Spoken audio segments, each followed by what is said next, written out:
কৃষ্ণ হরিবল সুদীগর ভক্তমন্ডলী সকল ভক্তবৃন্দের শ্রীরাঙ্গারাতুল চরণে আমি কদমের শতকোটি দণ্ডবত প্রণাম ভক্তি গ্রহণ করবেন। হরে কৃষ্ণ। আজকে আমরা আস্বাদন করব শ্রীমদ ভাগবতের প্রথম স্কন্ধের প্রথম অধ্যায়ে ঋষিদের প্রশ্ন। ভাগবতের প্রথম স্কন্ধের প্রথম অধ্যায়ে প্রথম শ্লোক থেকে তৃতীয় শ্লোক পর্যন্ত এখানে মঙ্গলাচরণ সম্পর্কে বর্ণনা করছেন। পরম শক্তির সংজ্ঞা, শ্রীমদ ভাগবতের মহিমা, বাস্তব ধর্ম, শ্রীমদ ভাগবতের সুমিষ্ট স্বাদ আস্বাদন করার আহ্বান জানিয়েছেন।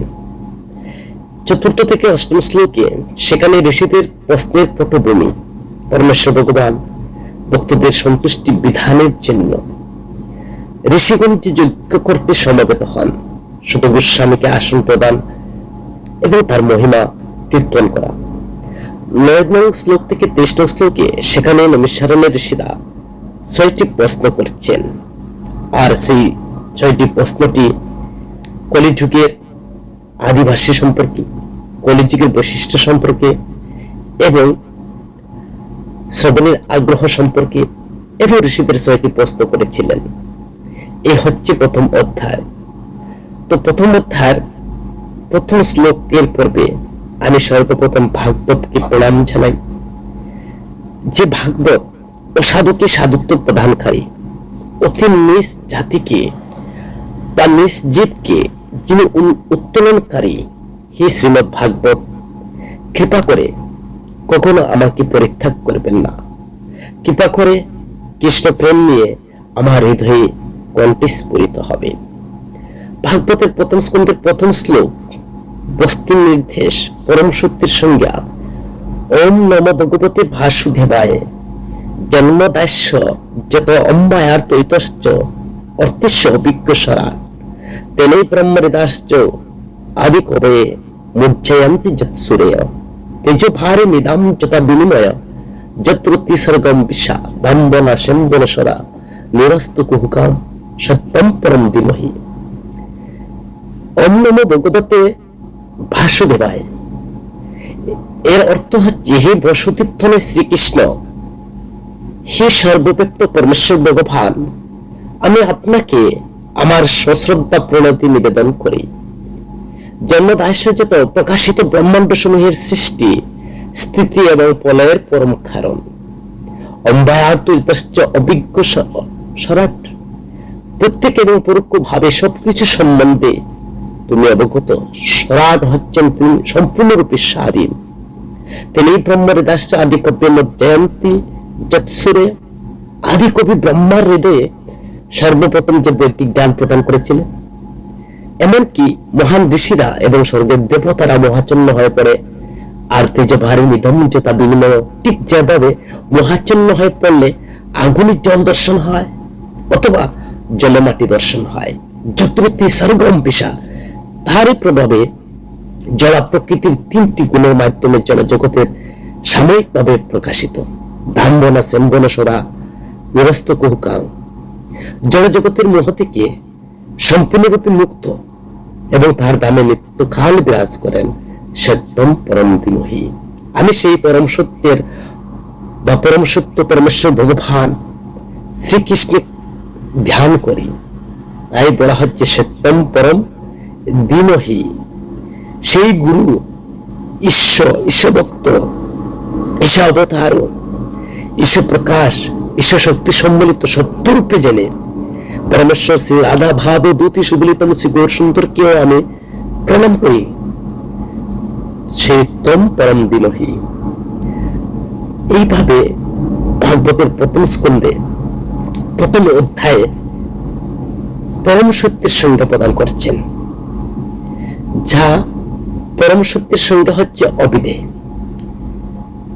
আর শ্রীমদ ভাগবতের মাহাত্ম্য ঐশ্বর্য দ্বিতীয় শ্লোকে বর্ণনা করছেন। প্রথম অধ্যায়ে বলছেন, ধর্ম প্রযোজিত কৈতব পরম নির্মৎস্য সরাম বিদ্যম, নির্মৎস্য সরাম শতম বিদ্যম বাস্তব বস্তু শিবধম তাপত্র উন্মিলাম। শ্রীমদ ভাগবতী মহামণিকৃতে শ্রীমত কিংবা পরবিশ্বর, ঈশ্বর শব্দের তো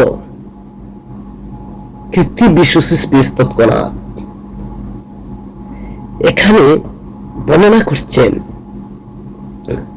যে ধর্ম প্রযোজিত কৈতব ভুক্তি মুক্তি ভাষণা সম্পূর্ণরূপে বর্জন করে ধর্ম অর্থ কাম মুখ্য। পরম সত্যের সংজ্ঞা প্রকাশ করেছেন পূর্বে সর্বশ্রেষ্ঠ সুসাধ্য ফল প্রাপ্তির উপাদেয় বলে শুদ্ধ ভক্তি যুগরূপ অবিধে বিশেষ রূপে প্রদর্শিত হল। পর অর্থাৎ পরমাত্মা যাহা দ্বারা মাপা যায় এমন ধর্ম, কিংবা পর অর্থাৎ শত্রু অর্থাৎ সংসার যার দ্বারা লয় করা যায়, নির্মৎসর সরাম শতাম প্রত্যম যা কেবল সর্বত্রভাবে নির্মৎসর ভক্তরাই হৃদয়গম করতে পারে।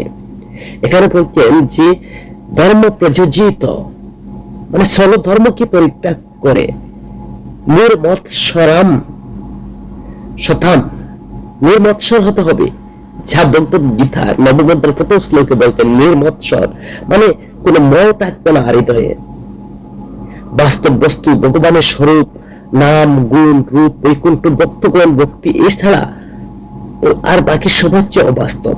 তাই ভক্তি বিনোদ ঠাকুর বলছেন ধর্ম নামে পৃথিবীতে যত কিছু চলে আর ভাগবত কহে তাহা পরিপূর্ণ চলে। সেই বদন অর্থ পরমানন্দদায়ক। তাপত্র নিলাম তিতাপ সবগুলো উৎপাদিত হয়। আর তিতাপ কি? আধ্যাত্মিক তাপ, আদি দৈবিক তাপ এবং অপদেবতা প্রদত্ত তাপ। আর আদি ভৌতিক তাপ, আদি ভৌতিক তাপ হচ্ছে কি? আদি ভৌতিক হচ্ছে জরায়ু, অন্ডজ, শ্বেতজ উদ্ভিদ থেকে যে কষ্টটি আমরা পেয়ে থাকি।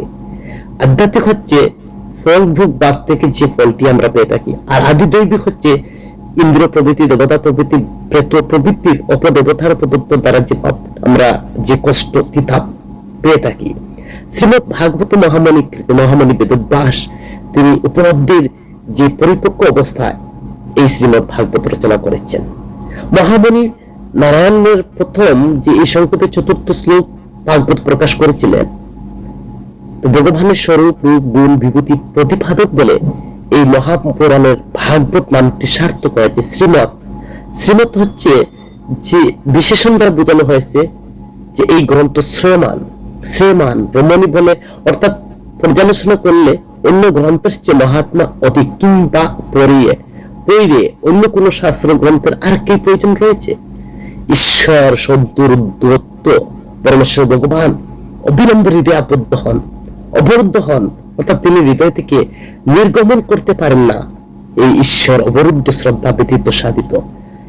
এটা হচ্ছে শ্রীকৃষ্ণ আকর্ষণী মহাবিদ্যা। ঈশ্বর সদ্দুরুদ্ধ অবরুদ্ধ। এই ভাগবত কি সম্পদ প্রদান করছেন যে শ্রীকৃষ্ণকে যদি আকর্ষণী মহাবিদ্যা অর্জন করতে হয় তাহলে পরমেশ্বর ভগবানের হৃদয় অবরুদ্ধ হয়ে যান। বিপদ মানে এই ভাগবত হৃদয়ে ধারণ করা, আস্বাদন করা, কৃত্রিম বিশ্বস্তক করা। ওটা কেউ যদি শ্রদ্ধাবনত চিত্তে এই একাগ্রতার সহকারে এই ভাগবতের বাণী শ্রবণ করে এবং দুষ্কৃতিকরণ বহু বিলম্ব হলেও ভগবানকে তারা লাভ করবেন, সেটা বলছেন কৃতিভি সুস্মিত তৎক্ষণাৎ। শ্রবণে ইচ্ছুক, শ্রবণ করার ইচ্ছা মাত্র করেছে, এখন সে শ্রবণ করেনি শ্রীমৎ ভাগবত, ভগবান তৎক্ষণাৎ তার হৃদয়ে অবরুদ্ধ হন। ভাগবত অনুশীলন ধারা সেই কোণ হইতে আরম্ভ করে তার শ্রবণের ইচ্ছা উৎপন্ন হয়। শ্রদ্ধার পূর্ব হইতে শ্রবণ করতে থাকলে প্রেম উৎপন্ন হয়। আর কেউ যদি শ্রদ্ধার সাথে সাথে ভাগবত কথা শ্রবণ করে, তার কথা তো বলা বাহুল্য। সেখানে বলছেন কৃত্রিভি সুসিদ্ধি তৎক্ষণাৎ শ্রবণ ইচ্ছুক হলে মাত্র। অত্র বলতে তিনবার বলা হয়েছে যে অর্থ হচ্ছে শ্রীমৎ ভাগবত অনুশীলনে ঈশ্বর তার আবদ্ধ হন, অন্য শাস্ত্র অনুশীলন হন না। আবার অত্র অর্থ শ্রীমৎ ভাগবত অনুশীলনের বস্তুকে বোঝায়। তৃতীয় অর্থ হচ্ছে শ্রীমৎ ভাগবত অনুশীলনের অকৈতব্য ধর্ম নিরূপিত হয়েছে, যা অন্য শাস্ত্র হয়নি। এর দ্বারা অন্য যুগের নিষেধ করা হয়েছে। তো চৈতন্য চরিতামৃতে বলছেন যে অজ্ঞান তুম নাম কহি কৈতব, আর ধর্ম, অর্থ, কাম, মুখ্য, বাঞ্ছা আদি সব। তার মধ্যে মুখ্য বাঞ্ছা কৈতব প্রদান, আর যাহা হইতে কৃষ্ণ ভক্তি হয় অন্তর্দান। তো কৃষ্ণ ভক্তি স্বরূপ শ্রীমৎ ভাগবত, তাতে বেদ শাস্ত্র হইতে পরম মহৎ কোথায় বলছেন চৈতন্য চরিতামৃতের 25 নং পরিচ্ছেদে কবিরাজ গোস্বামী সেখানে তিনি লিপিবদ্ধ করেছেন কৃষ্ণ ভক্তি রস স্বরূপ শ্রীমৎ শ্রী ভাগবত। কৃষ্ণ ভক্তি বিনে অন্য কামনা নাই। তো ভাগবত সম্পর্কে চৈতন্য চরিতামৃতে মধ্যলীলা বর্ণনা করছেন। তো শ্রীমৎ ভাগবতের প্রথম স্কন্ধের প্রথম অধ্যায়ের 3য় শ্লোকে সেখানে বর্ণনা করছেন শ্রীমৎ ভাগবত মাধুর্যের প্রয়োজন সম্পর্কে। নিগম গলিত, সেখানে বলছেন যে নিগম গলিত পিভূত লয় সুখামৃকামৃত। যে এই যে ভাগবত হচ্ছে যে শাস্ত্র শিরোমণি শ্রীমৎ ভাগবত ঈশ্বর অবরোধক প্রবৃত্তি প্রভাময় ঐশ্বর্য বলে এর মাধুর্য কথা এখানে বলছেন। নিগম সকলের শাশ্বত সত্যের এবং চরম তত্ত্বের নিগম প্রকটন হয়েছে, যাহা হইতে তা হলো নিগম বা বেদ বলা হয়। নিগম অর্থ বেদ। গলিত বৃক্ষের পক্ষ হয়ে স্বয়ং পতিত হয়েছে, কেবল বলপূর্বক পাতিত হয়নি, স্বয়ং পতিত হয়েছে। পিভূত পক্ষের বক্ষণ করতে না পারে পান করতে বলা হলো কেন? সেখানে পিভূত অর্থ হচ্ছে পান করে। উত্তরে বলছেন যে আম প্রভৃতি ফলের ন্যায় কুষা 8টি প্রবৃত্তি হে অংশ না থাকায় সমস্ত ফলটি হচ্ছে পান করুন। লয় রস আস্বাদনে জনিত অষ্টম সাত্ত্বিক তার ভাবের প্রলয় সেই পর্যন্ত পান করুন অষ্ট সাত্ত্বিক ভাবের দ্বারা। এই ফল পানের দ্বারা স্তম্ভ প্রবৃত্তি সাত্ত্বিক ভাবের উদয় হয়। আর সেই ফল দশাত্বিক পানের অপুষ্টতা হেতু যদি বিরাম হয় তাহলে পুনরায় প্রবুদ্ধ হলেন, আবার প্রলয় পর্যন্ত পান করুন, পরিত্যাগ করুন না।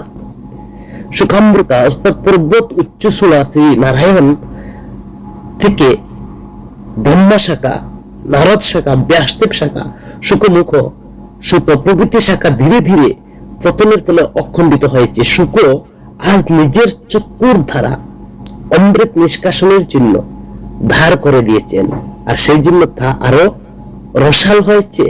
এখানে সুখামৃতের ধারা যে গুরু পরস্পরা ব্যতীত নিজের বুদ্ধি বলে কেউ যদি শ্রীমৎ ভাগবত আস্বাদনে প্রবৃত্ত হয়, সে আংশিক পানাসক্তি সূচিত হয়। তো 4th শ্লোক থেকে 8ম শ্লোকে নৈমিষারণ্যের ঋষিরা যজ্ঞ করছেন, আর ঋষিদের প্রশ্নের পটভূমি নৈমিষারণ্যের ঋষিরা যজ্ঞ করছেন। নিমিষ যেখানে কামনা আদি শত্রুগণকে শীঘ্রই বিনাশ করা যায় সেখানে নৈমিষ বলা হয়। আর আরণ্য বলতে তো স্থান বোঝায় বা অরণ্য বোঝায়। আর নিমিষ অর্থ যেখানে গেলে আমার শত্রুগণকে শীঘ্রই নাশ করা যাবে, সেটা হচ্ছে নৈমিষ। তো ভাগবতের যে ঋষিদের প্রশ্ন খুবই গুরুত্বপূর্ণ। যে সুত গোস্বামীকে ঋষিদের প্রশ্ন জিজ্ঞাসা করতেন, যে ঋষিরা সুত গোস্বামীর গুণ বর্ণনা করছেন সেখানে, যা আমরা 6 থেকে 8 নং শ্লোকে সেখানে বলছেন অধিথানি আখ্যাথানি বেদবিদম শ্রেষ্ঠ পরম বিদ সৌম্য স্নিগ্ধ। এইভাবে তারা সুত গোস্বামীর গুণ বর্ণনা করছেন। অনগর্ত হচ্ছেন নিষ্পাপ। হে নিষ্পাপ সুত গোস্বামী। অধিথানি অর্থ হচ্ছে মহাভারত আদি ইতিহাস সহ অষ্টাদশ পুরাণ এবং সমস্ত ধর্মশাস্ত্রের সদ্গুরুর কাছে অধ্যয়ন করেছে। আমাদেরকে সেই সম্পর্কে শ্রবণ কোরআন বেদ বিদ্যাম শ্রেষ্ঠ সর্বোত্তম বেদবিত ব্যাসদেবের জ্ঞান প্রাপ্ত হয়েছে। হে সুত গোস্বামী, পরাভরবিদ ভৌতিক এবং আধ্যাত্মিক জ্ঞান সম্বন্ধে আপনি অভিজ্ঞ। শূন্য অর্থ হচ্ছে সরল বা নির্মল। এইসব সুত গোস্বামীর গুণের কথা বলছে। স্নিগ্ধ অর্থ বিনীত বা শ্রদ্ধাশীল। তো সেখানে পুরুষের ঐকান্তিক শ্রেয় কি তারা প্রথম প্রশ্ন করছেন 9 থেকে 23 নং শ্লোকে। তো নৈমিষারণ্যের ঋষিরা প্রথম প্রশ্ন হচ্ছে মানুষের শ্রেষ্ঠ কি বা ঐকান্তিক শ্রেয় কি।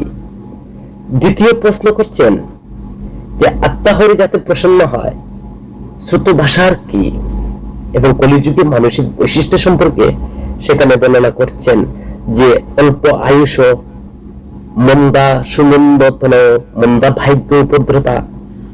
যে কলির জীবের মানুষ অল্প আয়ু, অলস, অত্যন্ত মন্দগতি, স্বল্প বুদ্ধি, দুর্ভাগ্য, রোগাদির দ্বারা উপযুক্ত বা রোগাদি তৃথা পীড়িত সেখানে বর্ণনা করছেন। দুর্ভাগ্য বলতে বিঘ্ন বেকুল সাধুসঙ্গহীনকে দুর্ভাগ্য বলা হচ্ছে, মানে গৌড়ীয় ভাষায়, শাস্ত্রীয় ভাষায়। অত্যন্ত মন্দগতি সেখানে বলছেন স্বল্প বুদ্ধি। অলস, অলস বলতে পরমার্থ চেষ্টাবিহীন অলস। অলস বলতে আমরা অনেক সময় খাদ্যের দুর্বলতাকে নয়, সেখানে বুদ্ধিশাস্ত্র মতে পরমার্থ চেষ্টাবিহীনকে অলস বলা হচ্ছে। অল্প আয়ুষ, অল্প আয়ুষ কলির জীবের। তো ঋষিদের তৃতীয় প্রশ্ন হচ্ছে বাসুদেবের চরিত কৃষ্ণ অবতারের উদ্দেশ্য কি, যা ভাগবতের প্রথম স্কন্ধের প্রথম অধ্যায় 12 শ্লোকে। চতুর্থ প্রশ্ন করছেন তো অবতারের চরিত্র, পুরুষ অবতারের বর্ণনা সম্পর্কে বক্তা শ্রোতার যোগ্যতা, নাম মাহিত্য, গঙ্গা অপেক্ষা সাধু সঙ্গের মাহিত্য। পঞ্চম প্রশ্ন করছেন ভগবানের যশ উদ্ধার বা ভগবানের অবতার গণের লীলা সম্পর্কে, কলির নাশক কৃষ্ণ কথা, অপ্রাকৃত শাস্ত্র গ্রন্থ বর্ণন এবং ভগবানের অলৌকিক নরলীলা। ষষ্ঠ প্রশ্ন হচ্ছে শ্রীকৃষ্ণ অন্তর্ধানের পর ধর্ম কার কাছে স্মরণ নেবে। তো প্রথম করলাম হরে কৃষ্ণ।